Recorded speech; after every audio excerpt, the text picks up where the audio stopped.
Employment is at a record low, and manufacturing is booming. Only 21% of voters think the economy is the result of policies put in place by the former administration. I think we are now at the most successful level that the country has ever seen. That's how we're doing. And let me just tell you, because I hear a couple of the fakers the other day said, well, I think it's Obama's economy. Obama's economy. Obama.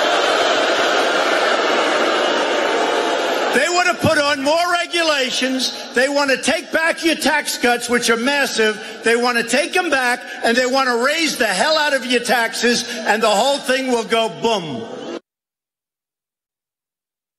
The economy grew by 3.5% last quarter, despite many in the media saying it would be impossible to achieve 3%.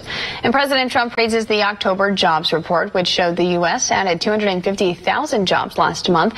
In a tweet today, the president encouraged voters to keep the momentum going by voting Republican. The Labor Department released the report today, which also shows hourly wages grew at the fastest pace since 2009, with a yearly increase of 3.1%. The economy was able to overcome Hurricanes Florence and Michael, with unemployment holding steady at a near 50-year low of 3.7%.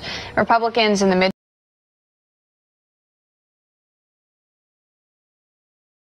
midterms are looking to use the strong economy to hold on to their majority in Congress. Well, despite a strong economy, the U.S. trade gap continues to widen thanks to a record high number of imports. The Commerce Department revealed the trade deficit grew for the fourth straight month in September. The difference between what America buys and what it sells climbed 1.3% to $54 billion.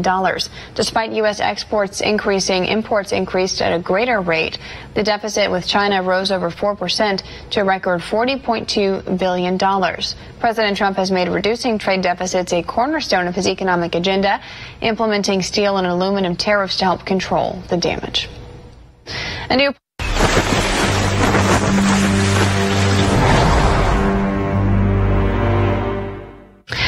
poll suggests a majority of the country supports President Trump's move to send troops to the U.S.-Mexico border. The Zogby Analytics survey shows 57% of likely voters agree with the Pentagon's deployment of military personnel.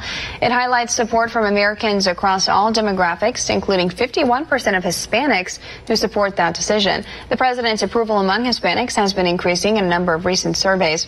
Polls demonstrate a desire for migrants to find a legal path to citizenship, which is something the president has been pushing for. You look at what's happening in Guatemala, just to mention Guatemala, along with El Salvador and Honduras. It's disgraceful that those countries aren't able to stop this, because they should be able to stop it before it starts. And the United States pays them a fortune. And we're looking at not doing that anymore, because why should we be doing that when they do nothing for us? The strongest support comes from the base of Republicans. President Trump is rallying ahead of the midterms. And the president responds to threats from House Minority Leader Nancy Pelosi to subpoena him if Democrats take control of Congress. The president called that threat illegal during an exclusive interview with the Washington Times on Thursday. He said if Democrats take control of either chamber and they follow through with a subpoena, he'll take the fight to the Supreme Court. The California Democrat made those comments during a CNN campaign forum last week. And subpoena power is interesting.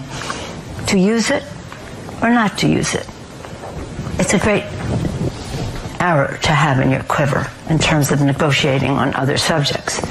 But to getting back to what we will do is exercise oversight, which is the responsibility of the Congress of the United States. The president shook off any threats of impeachment, saying the process would take 2 years to get to the Supreme Court. And a small group of Honduran migrants traveling with the caravan is suing President Trump for threatening to deny them asylum. A group of 12 Honduran nationals traveling by foot to the U.S. southern border filed that suit against the administration, claiming they're entitled to the Fifth Amendment. The suit claims the Trump administration would be violating the foreigners' rights to due process if it refuses to review their asylum claims. Suit is being spearheaded by Nexus Services, an immigration firm that's been accused of preying on illegal immigrants by locking them into expensive contracts in exchange for posting their bail from detention centers. pressures. President Trump announces a series of measures aimed at cutting down on the number of asylum applications from illegal immigrants each year. One America's Christian Rose takes a closer look at those proposals and how it could affect the migrant caravan. President Trump outlines the main points of his upcoming immigration reform, focusing on the challenges facing border enforcement. In his major speech on immigration Thursday, the president announced his plan to restrict claims of asylum filed by those who have already crossed into the U.S. illegally. My administration is finalizing a plan to end the rampant abuse of our asylum system. It's abused. To halt the dangerous influx and to establish control over America's sovereign borders. Got borders. The president said migrants seeking asylum must enter the U.S. legally through ports of entry, while illegal aliens would not be eligible for asylum and will face lengthy detention and inevitable deportation. President Trump stressed he will stop the so-called migrant caravans. The president's plan is also expected to improve the efficiency of the immigration system, which is currently swamped by asylum claims. We will hold them for a long time if necessary. We are putting up temporary facilities.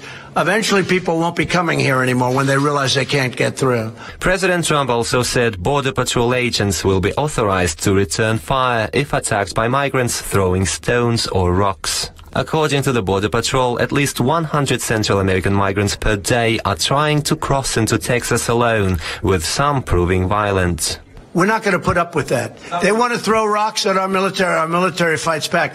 We're going to consider it. I told them, consider it a rifle. Additionally, President Trump announced an end to the catch and release policy, saying illegal aliens will be detained in 10 cities at the border instead of being released into the U.S. For their part, Democrats and mainstream media challenged the feasibility of the president's proposals. However, law experts say President Trump can issue an